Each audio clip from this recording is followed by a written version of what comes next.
So we have a functional hallux, yes.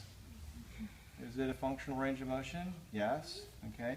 So when I load into it and push it, do we have a restriction? Okay. So we have a functional hallux that's limited biomechanically, yes? So now, what bone is subluxated? I don't know yet. We don't know. Probably all of them are a little stuck. Okay? Now, how does this calcaneus move? Well or not well? You're not moving, I don't know. That's the talus. His subtalar joint does not move at all. There's no motion in here at all. So what's the joint line on the lateral? Goes up this way. So what do you need to do to it?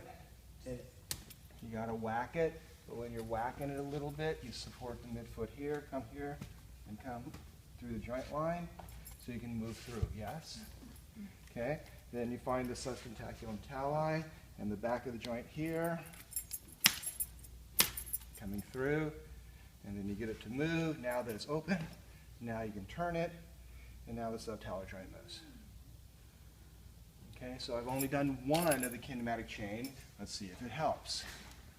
So now it's released the medial line a little bit.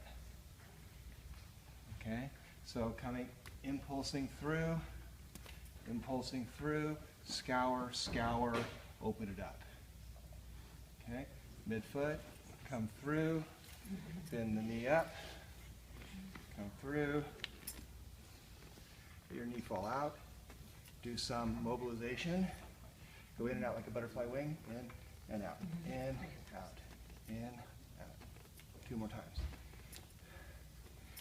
You have to do that to yourself too, every day, 3 times a day. Okay, so now see how his foot turns more than the other side does.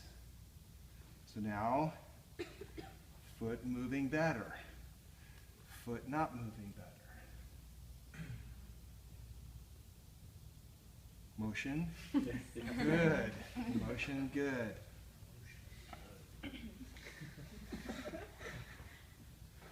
Cuboid, calcaneus, cuboid navicular, cuboid cuneiforms all seem to be working well enough. Okay, so that just got the foot to start to open up, and then he has to do forefoot pronation and supination to just break up the midfoot so he can get the kinematic chain of the midfoot working. So it doesn't load into here or there. Now the other one I was talking about, put your finger behind the medial malleolus, plantar and dorsiflex the foot to see if the talar dome glides forward. It doesn't glide forward on the other side. So somebody's going to have to loosen that foot up. It's sitting up, please. Pivoting. Down. Put your right foot right here. Bend your knee to 90 degrees. There, so I'm going to come here. Now, I'm just going to go that way. One more. Move well, but there we go. Walk a little bit, see how that feels.